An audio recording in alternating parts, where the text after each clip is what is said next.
Paano ko nga ba ito nagawa? Alam nyo ba na po pwede nyo itong gawin sa inyong mga reels, dagdag angas sa inyong mga content? So ano pang hinihintay nyo? Hindi ko na ito papatagalin pa. Tara! Ito. Ito siya guys. Hanapin lang natin yan. And then i-download lang natin siya. Okay? After nyo ma-download, so punta na tayo ngayon sa CapCut. So syempre, dapat meron muna kayong na-record na video. So ito yung sa akin. Ito yung video na ni-record ko kanina. So para magawa natin yung ganoong effects, sundan nyo lang ako, okay? So dito guys, makikita nyo, meron tayo isang clip dito, isang video. So ang gagawin natin dyan is i-click natin to, and then hanapin natin dito sa baba, yung duplicate, ito. Ayan, so magiging dalawa na siya. Ito yung isa, ito naman yung pangalawa, magiging dalawa siya. So yung gagawin natin dito, itong dinuplicate natin na isa, is gagawin natin siyang hanapin natin dito sa baba yung overlay. Ito. I-overlay natin yan. So mapapansin nyo, bumaba siya. And then ang gagawin natin yan, i-drag lang natin to. Itong second clip. Ayan. I-drag lang natin siya doon sa pinakauna. Ipantay lang natin dito. And then itong pangalawa guys, is i-remove natin yung background niya. So dito sa baba, hanapin lang natin yung remove BG. I-click lang natin yan. And then, itong auto removal, click lang natin yan. Ayan. So, maglo-load siya dito. And then, pag nakita nyo lumabas yung background remove, ibig sabihin, okay na yan. So, dito, ibig sabihin, meron na tayo ditong dalawang clip. Yung isang clip is yung hindi natin ni-remove yung background. Yung pangalawang clip is ito yung ni-remove natin, yung background. Ayan. Pero kung mapapansin nyo dyan sa video, hindi siya alatado. Okay? So, next natin gagawin is i-click natin itong plus sign dito sa gilid. And then, hahanapin na natin yung na-download natin na mga dollar na bumabagsak. Click lang natin yan. Ayan. So, mapapansin nyo, kulay green siya, yung background niya. Ayan. So, ang gagawin natin dito, i-click ulit natin to at hahanapin natin ulit yung overlay. Ayan. Dapat bumaba siya. And then, i-click nyo na lang siya, long press, and then, i-drag nyo dito sa pinakababa. Ayan. Okay? So, ganyan yung magiging itsura niya.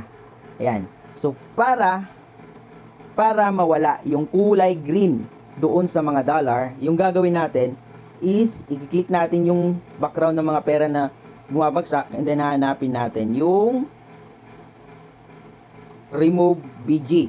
Ayan. I-click natin yan, and then itong chroma key. Yan. And then, i-point lang natin to sa kulay green na color. Ayan. Pag na-point na natin yan, yung intensity, click natin yan, drag natin yan hanggang 100%. Tsaka yung shadow din, drag din natin yan hanggang 100%. So, click lang natin itong check. Ayan. So, yan yung magiging itsura ng video natin. So, mapapansin nyo, yung mga dollar is nasa unahan. Okay? Nasa unahan siya, hindi siya nasa likuran. So, ang gagawin natin dyan is, i-click ulit natin itong mga dollar na to. And then, hahanapin natin yung layer. Itong layer na to. Ayan. And then, i-click lang natin yung number 1. Ayan. So, kung mapapansin nyo, sa video, napunta na sa likod natin yung mga dollar na bumabagsak. Ayan na siya. Ayan. So, nandun na siya sa taas. Okay? Ngayon, so mapapansin nyo, mas mahaba yung kulay, yung background natin, yung dollar, mas mahaba. So, kailangan lang natin yan i-split. Click muna natin tong video na to. Then, click ulit natin yung dollar na effect. And then, click split. So, ayan. So, itong nasa ulihan, click lang natin yung delete. So, ayan na siya.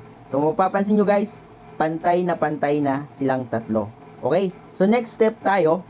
Yung ditong first clip natin is dapat wala tong boses. Wala tong dapat audio. So, hanapin lang natin itong volume. Yan. Click lang natin to. Drag lang natin dito hanggang mag-0 siya. Ayan. Just flexing this. So, ayan. 0 na siya. So, ang mangyayari ngayon dyan, itong first clip natin is wala na siyang audio. Yung meron na lang audio is yung second clip na kung saan yung ni-remove natin yung background. Okay? So, wala siyang background dyan. Ngayon, dito sa clip na to, kung mapapansin nyo, sabi ko dyan, just flexing this.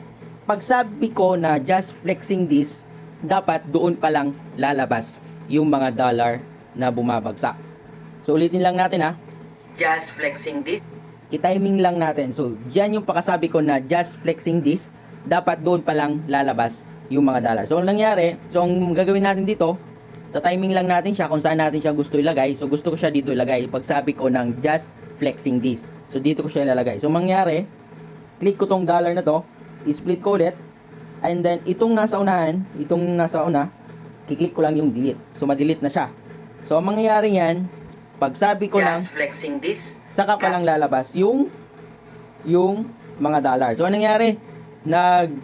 Nabago siya. Napunta ulit sa front yung mga dollar. So, yung gawin lang natin, click lang natin yung dollar, and then hanapin lang natin yung layer. And then, click lang natin yung number 1. Ayan. So, napunta ulit siya sa likuran ko. Okay? So, ano yung mangyayari? Just flexing this. Ayan. Kahit malang sa editing So, magkaroon. lumabas yung mga dollar na bumabagsak nung pagsabi ko ng just flexing this. So, ulitin natin. Just flexing this. Ayan. Kahit malang sa editing. So, doon siya lumabas. So, mangyari yan, para ma-highlight talaga siya, ang gagawin ko, dito sa part na to, na kung saan nagsabi ako na just flexing this, gusto ko, ang mangyari doon sa background ko, is mag-dark siya. Okay? Ipapa-dark natin siya. So, mangyari, dito sa first clip, so, click lang natin yung split, and then dito sa first itong sa gilid, click lang natin, hanapin lang natin yung adjust. Adjust lang natin yung brightness, drag lang natin yan, ayan. Mapapansin nyo, nag-black na siya sa likuran ko. Okay? So, adjust lang natin yung contrast niya. Gawin lang natin 20. Ayan. So, ang mangyari, ganito na. Just flexing this. Oh, Kahit malang sa nag-black na siya, editing guys. magkaroon Okay? tayo naging So, pera. ganun yung Paano ko itong ginawa ko sa Abangan nyo aking yung long form video. video. Okay? So, sana nasundan nyo, guys. At, yun. Follow for more.